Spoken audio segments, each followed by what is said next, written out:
1. You must be in the front zones. Zone 2, 3 and 4.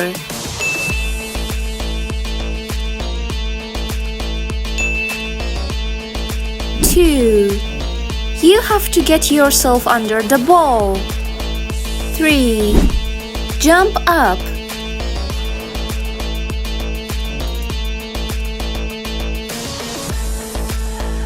4. At the last moment of the jump, do the dump set and try to keep yourself at the top.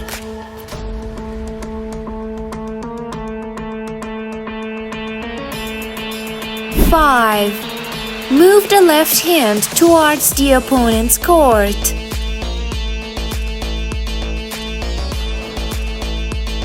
6. Push the ball.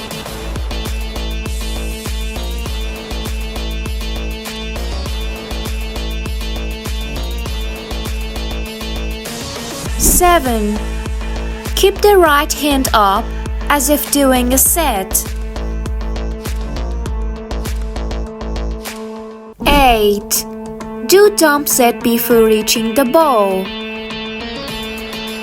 9. It's better to attack the front zones with dump set.